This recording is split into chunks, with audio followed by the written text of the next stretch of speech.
नमस्कार साथियों। प्रखर राजस्थान अभियान के अंतर्गत अभी तक हम लोगों ने कक्षा 3 से 5 की हिंदी विषय की सप्ताह 7 की दैनिक शिक्षण कार्य योजना रजिस्टर में लिख चुके हैं।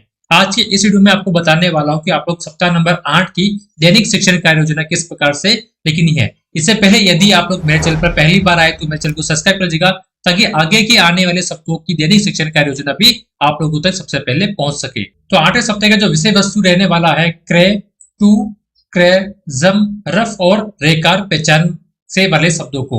इसका जो साप्ताहिक शीर्षक रहने वाला है रफ एवं रेकार युक्त शब्दों की पहचान, पठन, लेखन और प्रयोग। सबसे पहले दिन में आप लोगों को पुनरावृत्ति दिवस करवाना है जिसके के अंतर्गत आप लोगों को संयुक्त अक्षरों का दोहरान करवाना है। इसका जो उद्देश्य रहने वाला है विद्यार्थी पूर्व में सीखे गए संयुक्त अक्षर जैसे लल, कक, मम, चच, स्त, नह, ता की पहचान कर सके और उनसे बने शब्द सही ढंग से पढ़ सके। इसी तरह से आप लोग गतिविधि में आपको रजिस्टर में लिखना है शिक्षक बोर्ड पर संयुक्त अक्षर वाले शब्द लिखते हैं जैसे बल्ला, पक्का, मम्मी, बच्चा, वस्त्र और बतख।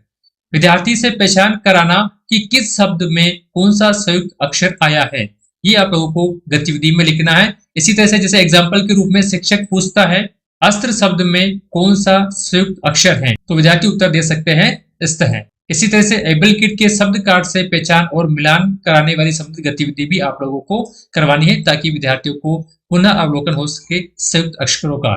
इसमें आप लोगों को उपलब्धि में लिखना है विद्यार्थी पूर्व में सीखे गए संयुक्त अक्षरों की पहचान और उच्चारण आत्मविश्वास से कर पाते हैं। तो इस प्रकार से पहले दिन की आप लोगों को पुनरावृत्ति वाला जो रजिस्टर में आप लोगों को उद्देश्य, गतिविधि और उपलब्धि में लिख लेना है। दूसरे दिन का जो टॉपिक है मौखिक भाषा विकास और इसके अंतर्गत सब टॉपिक हम लोग लिखेंगे अनुभव आधारित चर्चा। अनुभव आधारित चर्चा के अंतर्गत हम लोग उद्देश्य में लिख सकते हैं विद्यार्थी अपने अनुभवों को मौखिक रूप से साझा कर सकेंगे और बोलने में आत्मविश्वास प्राप्त कर सकेंगे। गतिविधि में शिक्षक चर्चा का विषय देते हैं घर से स्कूल आते समय आपने क्या देखा ना, कोई सा भी दूसरा भी टॉपिक हो सकता है, ये एग्जाम्पल के रूप में यहाँ पर मैं आप लोगों को बता रहा हूँ। तो विद्यार्थी अपने अपने अलग अलग अनुभव बताते हैं। जैसे कोई विद्यार्थी कहता है मैंने रास्ते में एक ट्रक देखा, शिक्षक उस पर बल देते हैं ट्रक शब्द में कौन सा रफ आया है। इसी तरह से विद्यार्थी से आज की चर्चा पर एक छोटा पैराग्राफ या फिर चित्र बनाने को भी आप लोग कह सकते हैं। इससे विद्यार्थी में अनुभवों को आत्मविश्वास पूर्वक साझा करते हैं और बोलने की क्षमता भी विद्यार्थियों के अंदर विकसित होती है। तो ये आप लोगों को दूसरे दिन की गतिविधि लिख लेनी है। तीसरे दिन की गतिविधि है ध्वनि प्रतीक संयोजन यानी कि डिकोडिंग, जिसके के अंतर्गत आप लोग क्र, ज, न, कु और टू इन वर्णों को विद्यार्थियों को आप लोगों को सिखाना है। तो इसका जो उद्देश्य हम लोग लिखेंगे विद्यार्थी रफ और रेकार वाले वर्णों जैसे क्र, ज, टू, क्रय आदि की पहचान कर सकेंगे और उनसे बने शब्दों का सही उच्चारण करना सीख सकेंगे। इसी तरह से आप लोग गतिविधि में लिखेंगे आप लोग बोर्ड पर शब्द लिख सकते हैं जैसे क्रम, ट्रक, कर्ज और करपा। शिक्षक द्वारा इनका उच्चारण कराना और रफ और रेकार पर ध्यान दिलाना।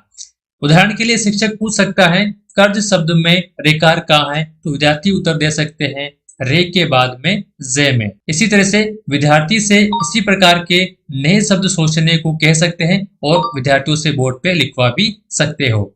इससे विद्यार्थियों में क्या उपलब्धि प्राप्त होगी, विद्यार्थी रफ और रेकार युक्त शब्दों की पहचान और शुद्ध उच्चारण करने में सक्षम हो सकते हैं। चौथे दिन की गतिविधि है पठन दिवस, जिसमें विद्यार्थियों को आप लोगों को धारा प्रवाह पठन करवाना और उनको समझाना है।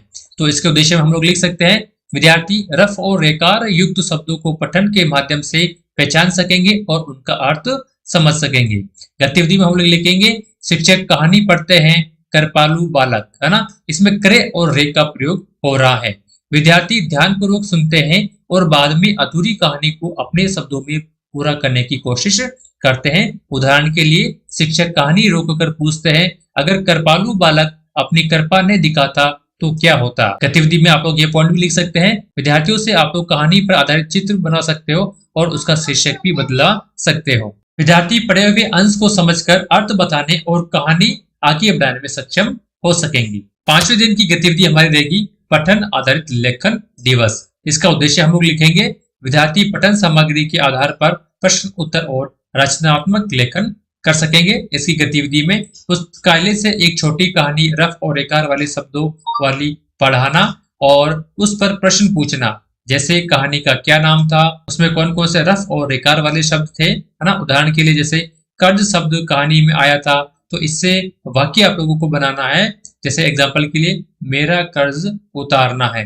कहानी पर छोटा सा अनुच्छेद भी आप लोगों को विद्यार्थियों से लिखवाना है। इसे विद्यार्थी में रफ और रेकार शब्दों का प्रयोग लेखन में करते हैं और कहानी समझ की विकसित करते हैं। छठे दिन भी आप लोग लेखन दिवस का रख सकते हैं, जिसके के अंतर्गत चित्र और श्रुति लेखन आप लोग अभ्यास करवा सकते हैं। इसके अंतर्गत हम लोग उद्देश्य में लिखेंगे, विद्यार्थी रफ और रेखार युक्त शब्दों को सही ढंग से लिख सकेंगे और वाक्यों में प्रयोग कर सकेंगे। गतिविधियों में आप लोग लिख सकते हैं, विद्यार्थी से अपने अनुभव का चित्र बनवाकर उस पर 2 वाक्य आप लोग लिखवा सकते हैं, जैसे क्रम, ट्रक, कर्ज, कृपा और प्रताप, है ना। ऐसे आप लोग और भी शब्द ले सकते हैं। शिक्षक वाक्य बोलते हैं, प्रताप एक कृपालु बालक है, तो विद्यार्थी उस वाक्य को अपनी कॉपी में लिखेंगे और लिखे गए शब्दों की शुद्धता की जांच कर सुधार आप लोगों को विद्यार्थियों से करवानी है।